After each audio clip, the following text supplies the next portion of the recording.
bem. Nós hoje vamos falar, né, sobre Yesod. Yesod é também, a gente sabe, Yud e Sod, quer dizer, o segredo de Yud. Por que o segredo de Yud? Nós sabemos que na montagem da árvore sefirótica, que a gente tem uma árvore sefirótica de planetas, né, que essas duas sefirotes, elas têm o Yud. Olha que coisa interessante. Esse Yud é exatamente um esperma. E esse esperma, ele é o que alimenta todos os mundos. Ou seja, todos os mundos é alimentado por uma única letra Yud. É lógico que a gente tem aqui uma árvore que tem os planetas, mas na verdade não são os planetas. Aqui a gente já no nível, a gente já está no mundo espiritual, acima de todas as coisas.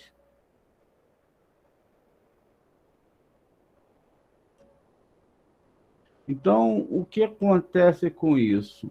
Esse pequeno iude, se a gente observa, ele tem a forma de um espermatozoide. Então, esse espermatozoide, que é o iude, ele vem descendo dos mundos superiores e ele vai inseminar todas as letras.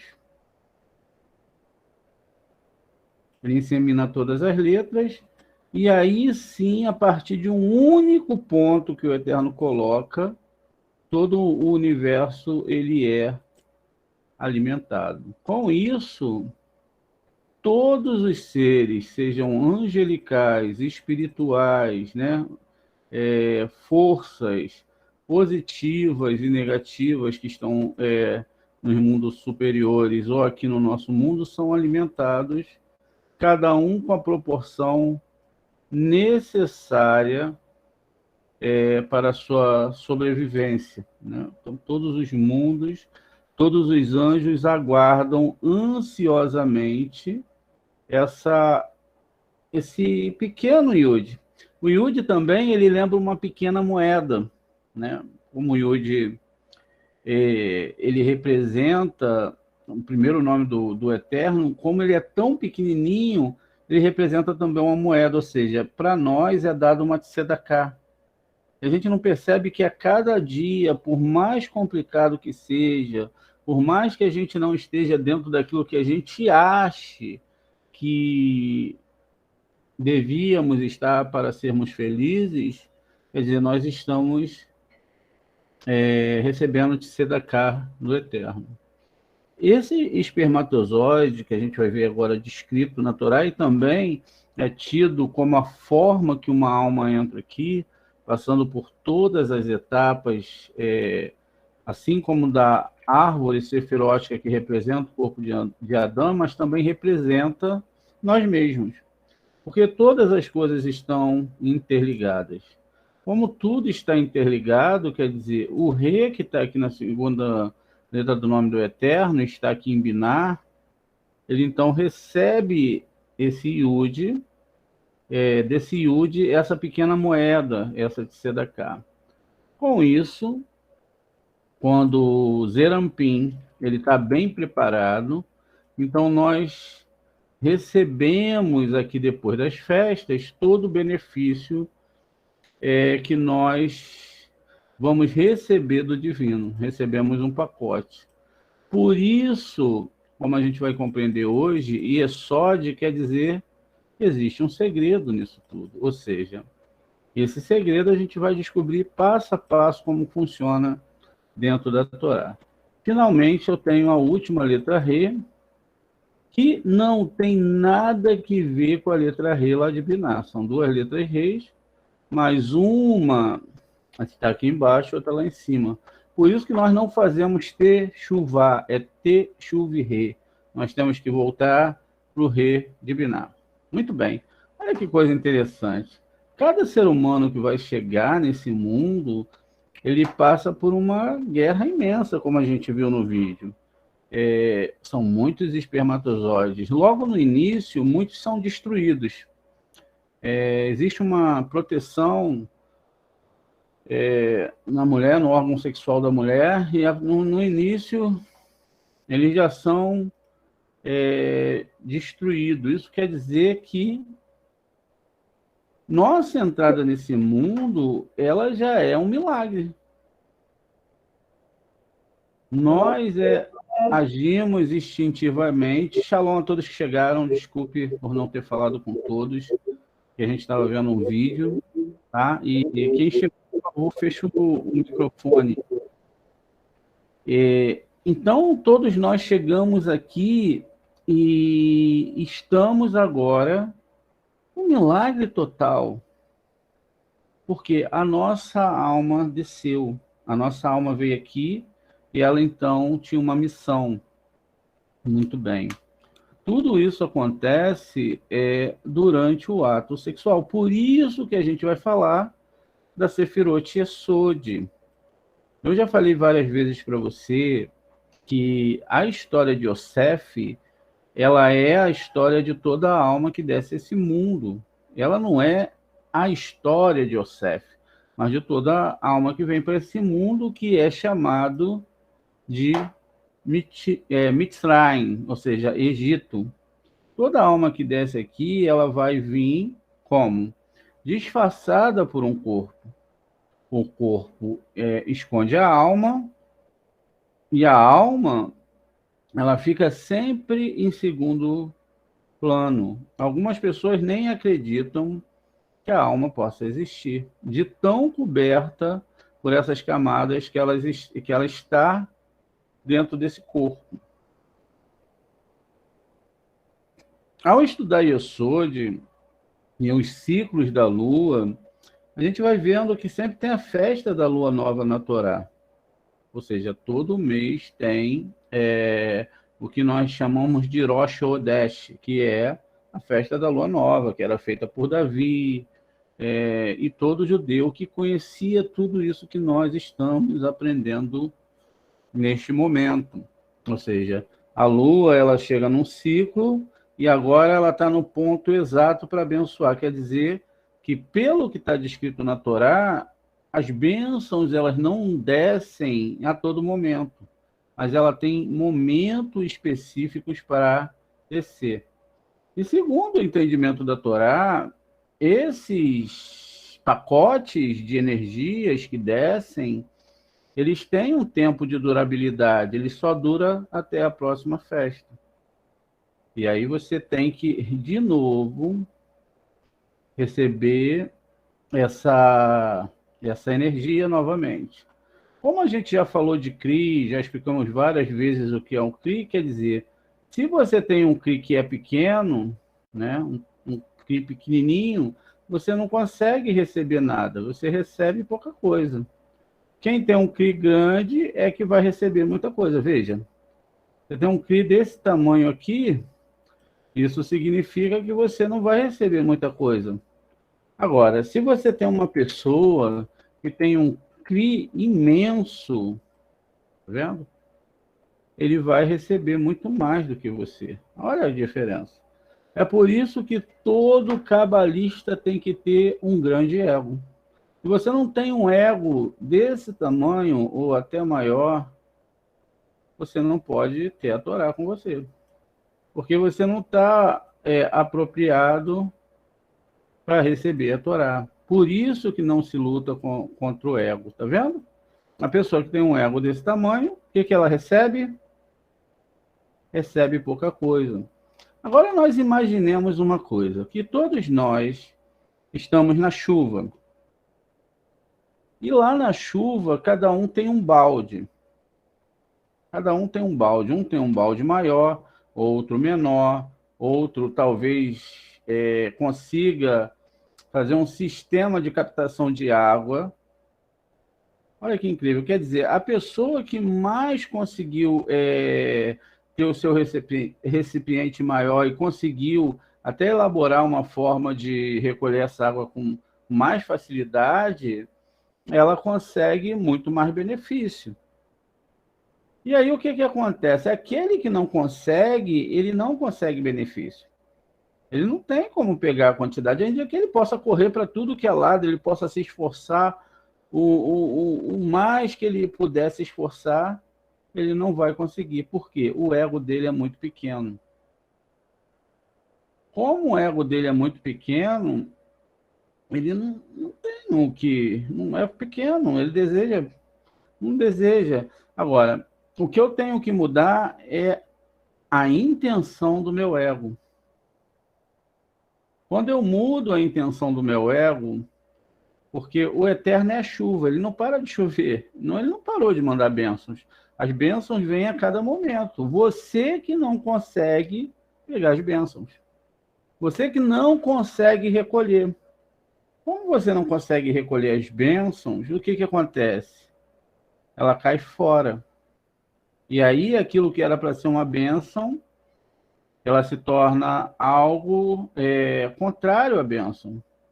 E é o que nós chamamos de uma tristeza, ou seja, a divindade veio, te deu o tempo de vida, mas você, infelizmente, não soube pegar aquela bênção, e aí você, então, deixa aquilo passar, porque o seu ego é muito pequeno. Agora, tudo que você vai pegar da divindade, dentro dessas bênçãos, ela tem que ser para benefício do próximo. Ou seja, se eu tenho um grande CRI e eu pego só para o meu benefício, eu estou um CRI negro, ou seja, eu estou usando isso em meu próprio bem. Agora, se eu uso esse CRI para benefício do meu próximo, eu quero receber muito para doar para o meu próximo, para alguma coisa que seja muito especial, e todas as pessoas, os meus filhos, os meus parentes, as pessoas que eu vou ensinar a Cabalá, então eu tenho um CRI ótimo para receber. Eu posso receber. O que vai mudar nessa história toda é a forma de como eu vou receber. Você vai ver que Yosef, ele recebeu muito. O que ele fez com que ele recebeu? Ele alimentou todas as pessoas que estavam aonde? No Egito. Ele não guardou para si mesmo. E quando ele ele recebeu mais, o que ele fez? Ele aumentou para aquele benefício que ele tinha para aumentar as terras do faraó. Ou seja, para aumentar o ego, e aí ele poder recolher mais para todas as pessoas. Tá vendo como funciona? Então, quanto mais terra ele tinha, ele ia comprando cada vez mais do ego, dominando cada vez mais o ego. E aí, quer dizer, ele tinha mais. Por exemplo, se você não tem dinheiro, como que você vai ajudar o outro? Se você não tem possibilidades de avançar em todas as outras áreas da sua vida, etc., como, né? Não tem como. Então você precisa que essas bênçãos desçam até você, para que você possa ajudar as outras pessoas, possam ajudá-las a chegar também a esse nível de Kabbalah, que elas possam crescer. Muitas vezes a gente fala do ego e a pessoa pensa que o ego é ela matar o seu ego. Quando ela faz isso, na verdade, ela está esvaziando o seu CRI. Mesmo que o CRI dela seja muito bom, ele é muito pequenininho, quer dizer, não dá para receber nada, tá vendo?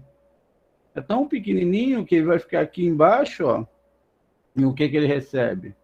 Não recebe nada. E quem tem um CRI grande, recebe muito. E aí o que acontece? Se a pessoa recebe muito, ela pode doar, ela pode entornar, que aí ela pode jogar para outras pessoas. É assim que funciona. Muito bem. Quanto mais eu estou em semelhança para o Criador, o Criador é a chuva. Ele está chovendo, eu estou recolhendo e eu também estou doando. Eu não estou recebendo para o meu benefício, eu estou doando, eu estou, né, pensando em expandir, eu estou pensando em expandir para quê? Para que as outras pessoas possam se agregar a mim. E assim elas também possam ganhar, porque elas possam passar por esse processo que às vezes é dolorido, mas que elas saibam que se elas não abrirem para receber, ou não aumentarem o seu CRI, não aumentarem o seu ego de forma equilibrada, aí quando a gente fala ego, parece que a gente está falando do ego negativo, não é esse ego. É vontade de receber para doar. Você fica em igualdade com o Criador, Agora você pode receber à vontade, porque tudo que você vai receber, você sabe que você vai usar em prol do próximo. Isso não quer dizer que você vai sair por aí dando dinheiro para as pessoas, mas Deus vai mandar as pessoas para você ajudar. Então ela vai focar a sua mente e a sua missão nas pessoas que você tem que ajudar, no grupo, né, que a gente tem que estar junto, no grupo que a gente tem que se associar, para que essas bênçãos possam vir.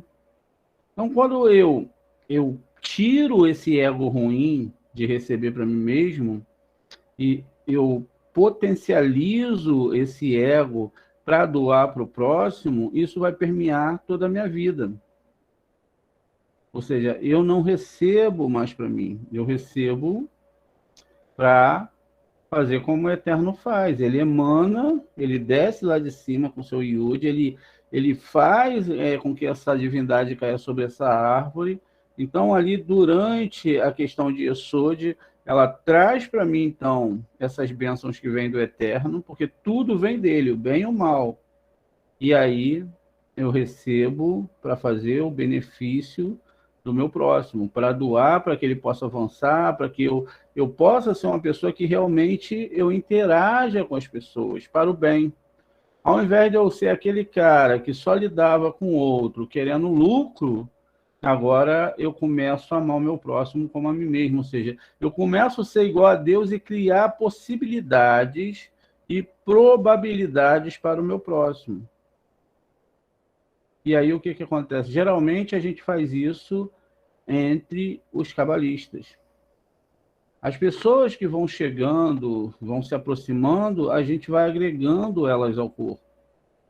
Quer dizer, o nosso corpo ele vai ficando maciço, vai ficando bem estruturado, porque a gente agora sabe movimentar esse corpo espiritual, onde todo mundo está aprendendo a amar um ao outro, amar as outras pessoas, e trazer as pessoas para que elas possam também conhecer esse tipo de amor, só através do estudo da Kabbalah. Vamos dar uma lida aqui em algumas questões aqui do órgão reprodutor, segundo a Anatomia da Alma. A Anatomia da Alma é um livro feito pelo Rebbe de Narman, né? É o Rebbe de Narman. E ele foi um homem muito grande. Ele é daquele judaísmo que o pessoal sai dançando na rua, lá em Israel, você vê o pessoal dançando, pulando para lá e para cá, que são chamados, eu esqueci o nome que se dá agora. Deixa eu ver se eu lembro aqui. Judeus.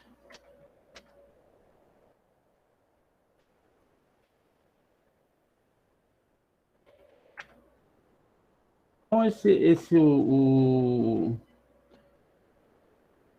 esse aqui é o pessoal, eles sempre vão estar muito alegres, mas isso aqui é uma paródia, certamente, né? Esse aqui, ele é um rabino de Narman, eles se vestem exatamente assim, e eles estão sempre dançando. Esse grupo, eles estão na rua de Israel, eles chegam dançando, aonde eles vão, são os Breslev, agora eu lembrei. Judeus.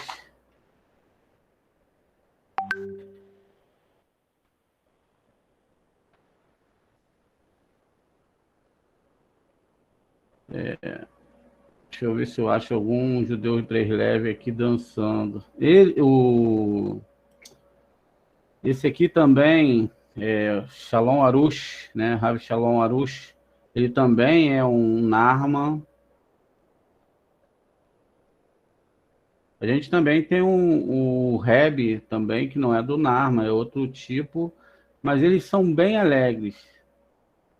Deixa eu ver se eu acho aqui eles dançando nas ruas de Israel. Aonde eles chegam, eles dançam. Porque o Rebbe, ele fala que sempre que alguém está muito triste, a pessoa pode dançar, pular, se alegrar, não deixar a tristeza tomar, né, conta da pessoa. A hora que a tristeza está querendo chegar, então você começa a vibrar de uma forma mais intensa, atraindo então a parte positiva da divindade, não deixando com que essa negatividade tome conta de você. Porque a partir do momento que a negatividade entra em você, o que acontece? A gente acaba ficando mais introspectivo, o problema chega, a gente fica pensando um monte de coisa, e aí nada funciona na nossa vida. A gente se torna uma antena, né? Isso acontece com todos nós, né? Com todos os seres humanos. Por isso que a gente tem que ter cuidado. Eu não consegui encontrar o vídeo, mas assim que eu encontrar, eu mando para vocês. Então vamos lá. Anatomia da alma, parte 40. O sistema reprodutor, parte 1. O sistema reprodutor salienta as diferenças anatômicas entre o homem e a mulher. Essas diferenças são visíveis externamente e refletem magníficas qualidades que o ser humano recebeu de Deus para ser capaz de trazer vida nova a este mundo. Então, ele diz aqui que iniciaremos esse texto com uma descrição geral dos órgãos reprodutores, masculinos e femininos. Em seguida, com bases no conhecimento de alguns dos aspectos mais admiráveis da fisiologia humana, poderemos apreciar com mais clareza as suas contrapartidas espirituais. Apesar de a produção envolver todo o conjunto das 10 sefirot de Keter, a Malhut, nosso estudo se concentrará particularmente nas últimas duas, que é Yesod, fundamento, e Malhut, realeza. A reprodução só acontece quando o homem e a mulher coabitam. Nesse processo, o homem emite o esperma, um líquido gelatinoso que contém milhões de células espermáticas nas vias genitais femininas. Quando um único espermatozoide fertiliza um óvulo, forma-se um embrião que se desenvolve ao longo da gestação e resulta em um bebê.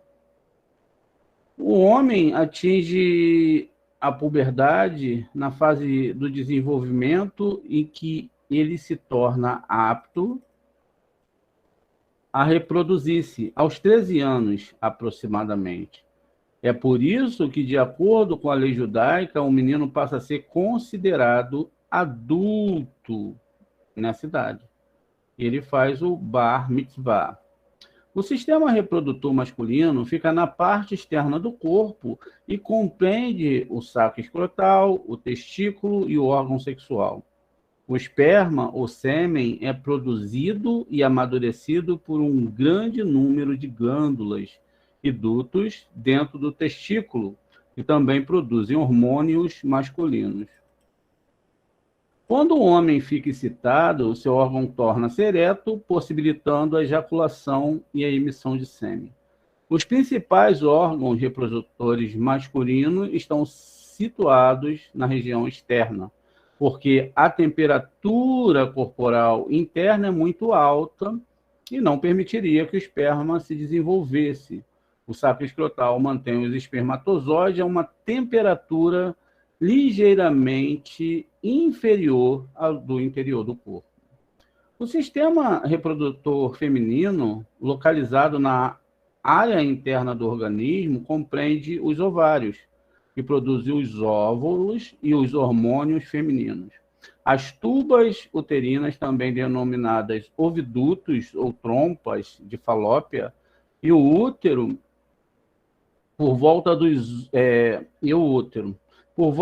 12 anos de idade, a menina atinge a puberdade e começa a ter o fluxo menstrual, processo que prepara o revestimento uterino para receber os óvulos fecundados.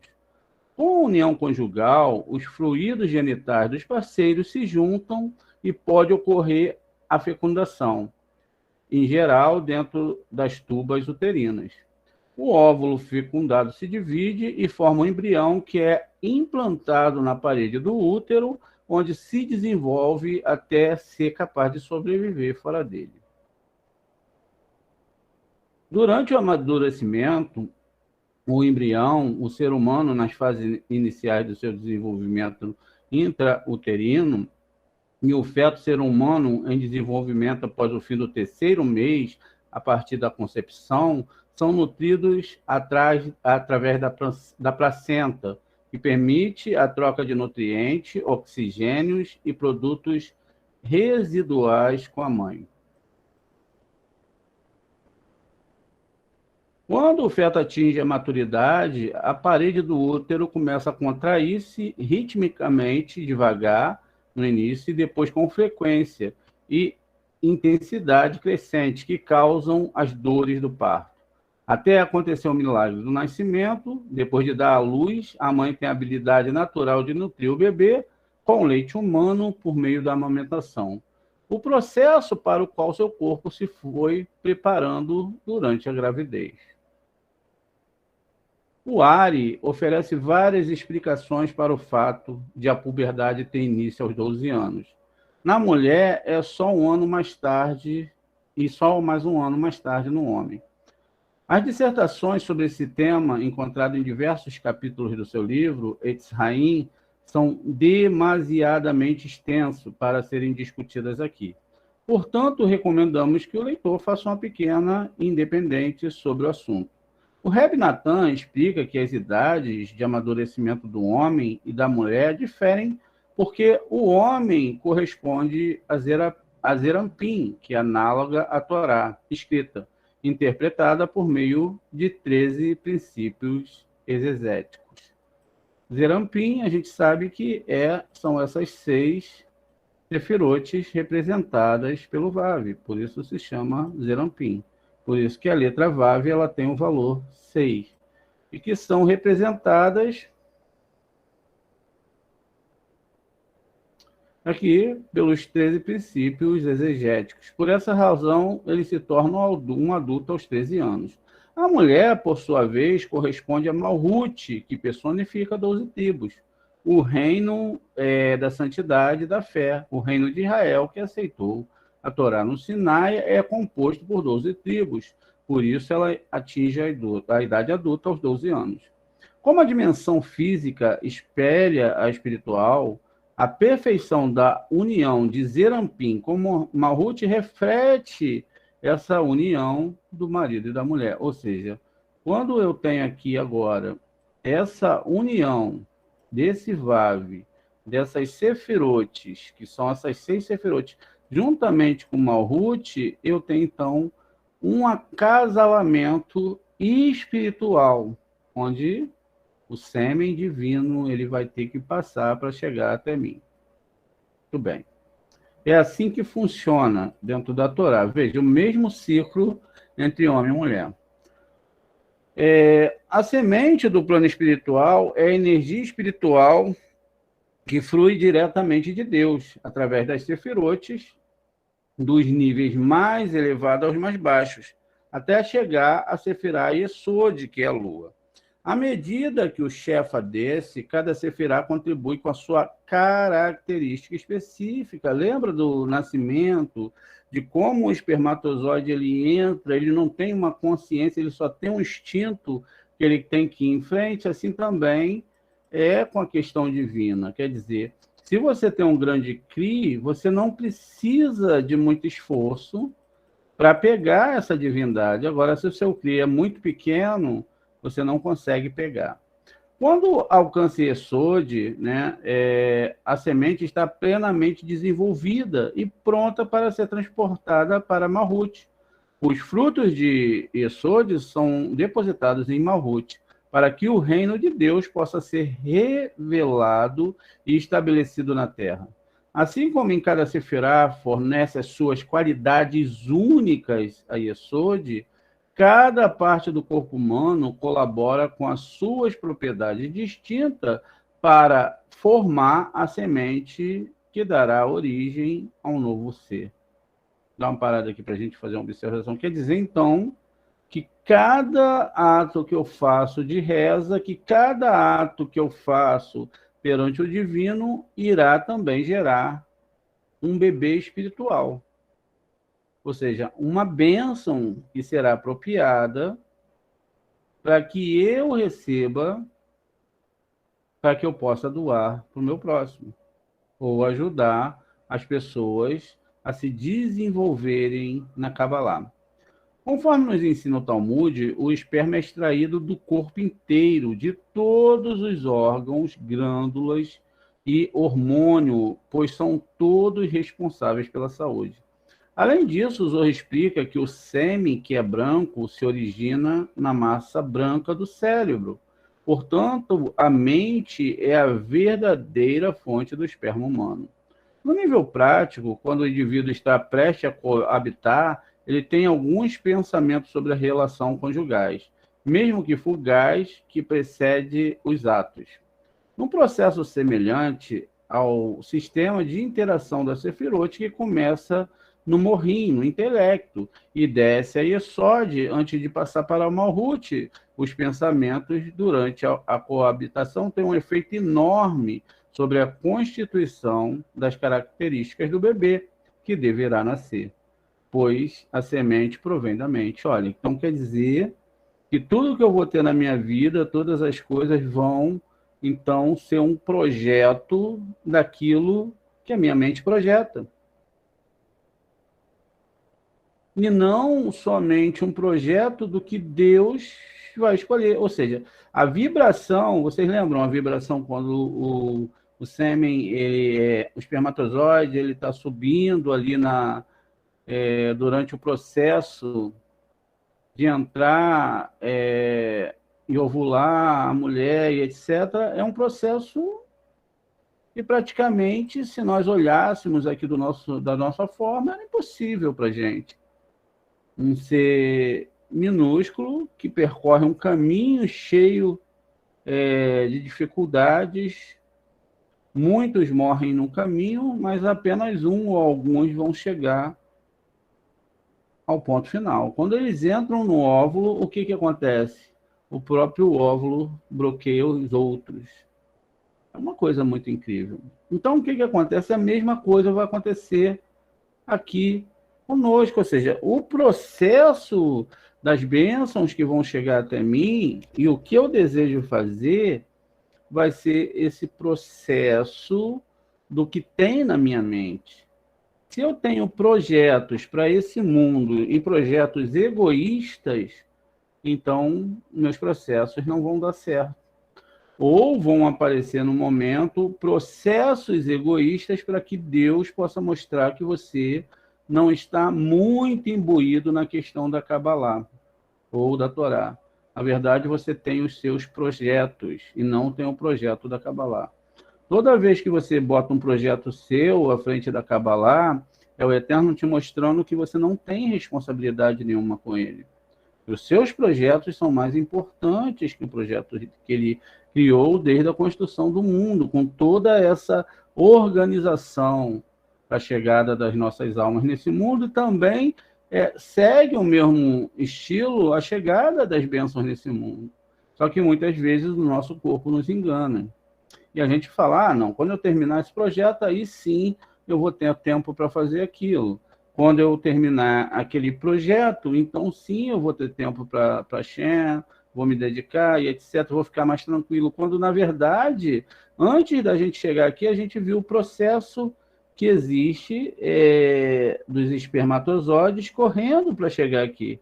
Só que muitos deles talvez fossem essas nossas histórias. Não, eu vou parar aqui no meio do caminho, de repente vai dar mais certo, e quando chega no final, agora passando por uma forma espiritual, eles não conseguem, então, chegar até o óvulo, e seria ali onde, através de 9 meses de festas judaicas, ele pudesse começar a sentir a presença divina. Muito bem. A transferência da semente espiritual de Zerampim para Malhut, que é análoga à fecundação do óvulo, resulta no que poderia ser descrito como a gravidez de Malhut. É a revelação do nascimento de um novo Shefa no mundo. Da mesma maneira, toda a estrutura das sefirotes pessoais que se manifestam no intelecto e nos traços de caráter do indivíduo, de Ket e Rohima para baixo, contribuem para o desenvolvimento do sêmen físico. Quer dizer, até mesmo na hora do ato sexual em si, ou seja, da minha relação sexual, eu tenho que produzir algo bom, porque senão a semente que vai vir, ou seja, a alma que vai vir, e até mesmo a parte física, ela vai vir com aquela vibração daquele momento. Por isso que nós temos tantos seres humanos problemáticos. Por que esses seres humanos são problemáticos? Porque na hora da relação conjugal, os pais não estavam com a Torá e eles estavam só atrás dos seus prazeres sexuais. E aí nasce a criança cheia de problema, porque eles não foram treinados, não foram adaptados para trazer essa criança para o mundo. E assim também foi nos seus projetos, nos nossos projetos de vida. Ou seja, naquilo que a gente imaginava que era a espiritualidade. E também a gente tem que observar aqui que houveram muitos erros no próprio povo de Israel, que tentaram trazer muitos reis e eles acabaram chegando de forma errada e deram muitos prejuízos para o povo de Israel. Vamos ver uma introdução cabalística de Yesod e Malhut. Muitos dos conceitos relacionados a Yesod e Malhut, que correspondem à união do masculino com o feminino, serão analisadas nos próximos textos. Apresentaremos aqui uma breve introdução ao tema. Zerampim compreende 6 sefirotes, como nós já vimos, de Hesed a Yesod. De forma mais precisa, toda a energia de Hesed, de Gevurah e das sefirotes que se seguem ficam contidas em Zerampim, até chegar a Sefirá de Yesod. Portanto, a revelação de Hesed e etc. só ocorre no nível de Yesod. Quer dizer, todas as sefirotes só vão passar por aqui. Não tem outro caminho.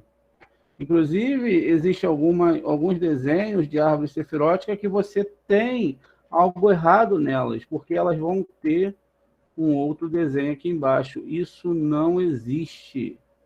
Não existe. Essa árvore sefirótica está errada, porque só existem 22 letras hebraicas. Então, quando você pegar aqui uma árvore que tem aquela ligaçãozinha aqui a mais, né, que eu estou tentando fazer aqui, vamos ver se eu consigo, você não acredite, essa árvore, ela não funciona assim, quer dizer, está errada. Ela está errada porque ela não está de acordo com o que está realmente desenhado ali dentro da Cabala. Não existe esses dois caminhos aqui, ó. Os dois caminhos, eles simplesmente não existem. Quer dizer, é uma ilusão e é algo que parece ser tão simples, é uma árvore corrompida, tá vendo? Então, esse desenho aqui em si não existe. Não existe essa passagem desses dois caminhos para essas outras sefirotes, tá vendo? Isso não existe. A única passagem que existe aqui é realmente a passagem que você tem de Yesod aqui para baixo. Ou seja, se você perde a conexão com Yesod aqui para baixo, ferrou. Não tem mais como você receber as bênçãos aqui de Zerampim, nem lá de Keter, nada. Porque esse canal aqui ele ficou interrompido, então não desce nada. É o que acontece com a maioria das pessoas. Agora, aqui também nós estamos falando de coisas espirituais, não está falando de coisas do mundo. Nós sabemos que aqui nesse mundo, a gente pode ter um mundo animal, pode ter um leão que é maior, né? E é o chefe lá dos outros leões, mas isso ele não está recebendo nada espiritual, ele recebeu uma alma instintiva, que tem um instinto, e ele está ali naquele núcleo que o Eterno colocou ele. Então, quer dizer, o status que ele tem nesse nível desse mundo não tem nada a ver com a questão espiritual. A gente aqui também está falando de questões espirituais. Quer dizer, a questão que está sendo analisada aqui, então, é que quanto mais fome, mais sede de Torá, mais eu vou abrir essas veias, esses fluxos divinos, e cada vez eles vão estar menos entupidos.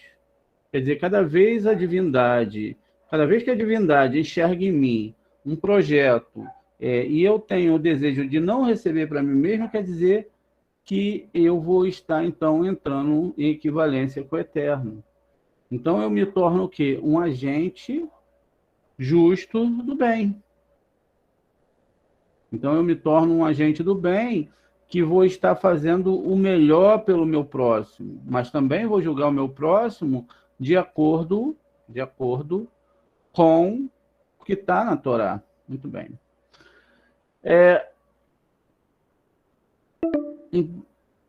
E, gente, eu acho que a gente vai ter que deixar um pedaço dessa aula para amanhã.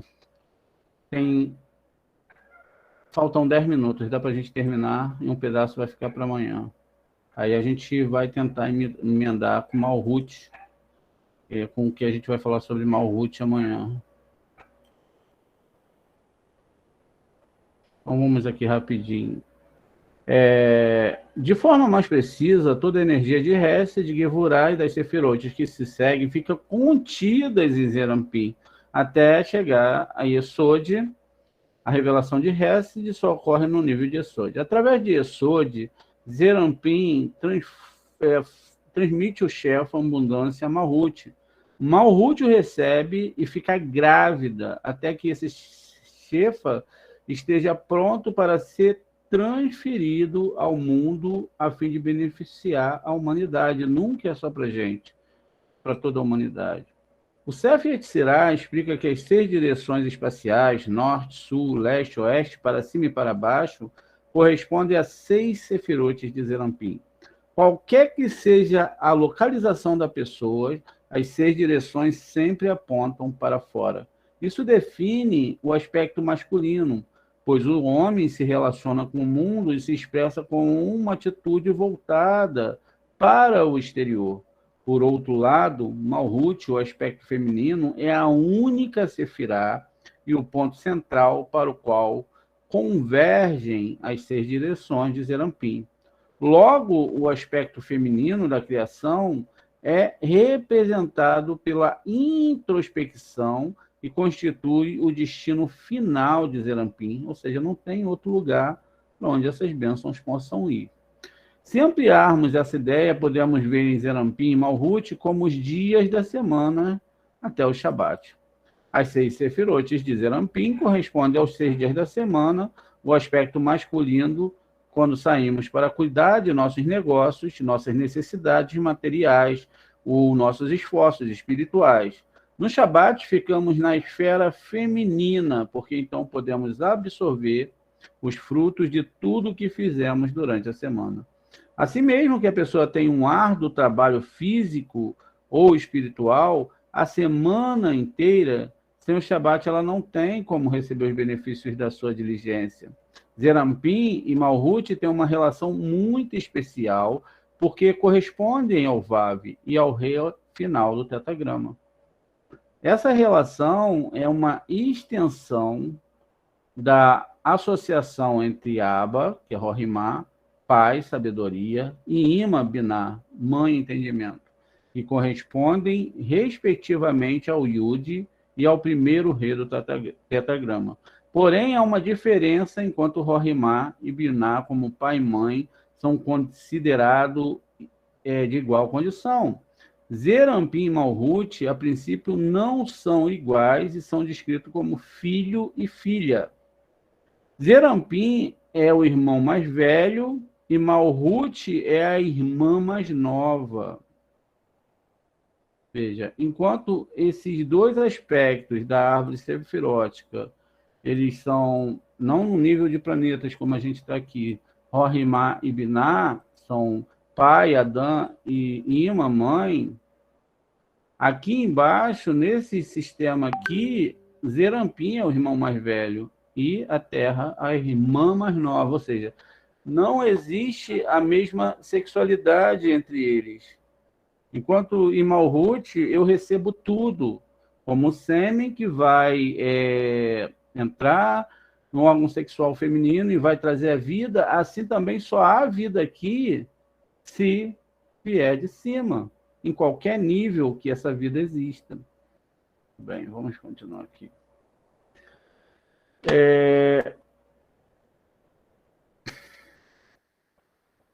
Como os filhos eles são separados e diferentes e precisam crescer para que venham desempenhar seus papéis como parceiros iguais.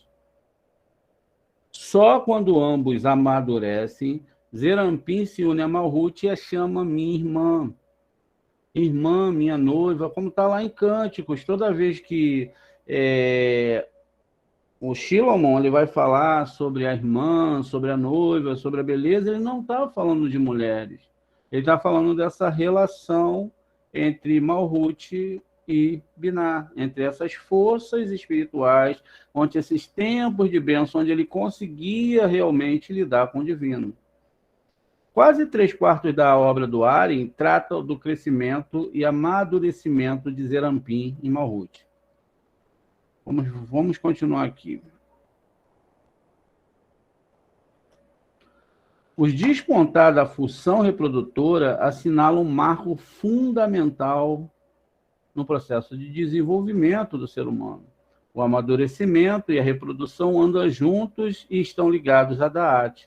Quando observamos o crescimento de uma criança, verificamos que um certo grau de inteligência já está presente desde o momento do nascimento, quando fica evidente que uma nova mente chegou ao mundo.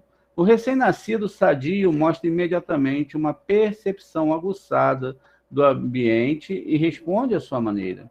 O sistema nervoso central e o sistema nervoso periférico, que são interrelacionados, funcionam desde o começo. Em poucos meses, o bebê adquire algum controle do braço e das mãos, e alguns meses depois as pernas ganham força e coordenação nesta fase. O intelecto da criança é extremamente limitado. Para crescer, ela ainda precisa interpretar e armazenar muitas informações em sua mente em desenvolvimento. Aprender e entender como a chegada da puberdade, começamos a notar que ela já adquiriu um repertório próprio de conhecimento, que constitui o seu nível de Da'at. Quando o ser humano amadurece a ponto de ser capaz de procriar, ele já pode trazer ao mundo revelações adicionais do intelecto. E Yesod, como vimos, corresponde ao órgão sexual. O ponto para o qual converge o fluxo de energia espiritual e física, que se origina dos poderes combinados do corpo inteiro e de todas as sefirotes. Então, gente, deixa eu ver aqui. Deixa eu ver se continua aqui. Pode-se afirmar, assim, que a atitude da pessoa no que se refere a relações conjugais e o principal indicador do seu caráter inato, do quanto ela se esforçou para desenvolver e do grau de maturidade psicológica que ela alcançou, ou seja, o caráter e aperfeiçoamento pessoal acompanham o crescimento intelectual no homem e na mulher da mesma forma. Em termos mais específicos, a natureza de Hesed, a capacidade de amar e cuidar dos outros, ou da Gevurah, o senso de julgamento e restrição do indivíduo, independentemente de como e quanto se tenha desenvolvido, se expressará em sua conduta com o cônjuge antes, durante e depois das relações maritais. Nessa ocasião, é extremamente importante que os parceiros adquiram sensibilidade para que saibam incluir Deus no seu relacionamento. Exatamente, Deus no seu relacionamento conjugal. Assim se estabelecerá o reino de Deus nesse mundo, pois a glória divina só poderá ser revelada em sua plenitude quando reinar a paz e as pessoas interagirem uma com as outras com o máximo de amor e respeito. E esse amor e respeito, ele começa com o cônjuge, não é? Então, o que é amor e respeito entre um cônjuge? Nós que somos estudantes de Torá, de Cabalá, nós sabemos. Nunca lidar com o outro a ponto de querer manipular o outro para você ter seu prazer próprio. Nunca lidar com o outro menosprezando o outro, a sexualidade do outro. Nunca trazer para dentro do seu relacionamento coisas do seu passado, ou fazer comparações com seu cônjuge com coisas do passado. Porque tudo isso é o que gera rupturas dentro dessa ligação do casal. O casal, quando eles vão interagir sexualmente um com o outro, primeiro tem que ter muito amor e carinho, ou seja, o ponto principal não pode ser o orgasmo ali na hora do sexo, etc. Não, tem que existir amor de verdade. Porque aí Deus vai estar na relação. Quando não existe isso, o que vai acontecer? Deus não está na relação. Existe só a parte física. Só a parte física. É lógico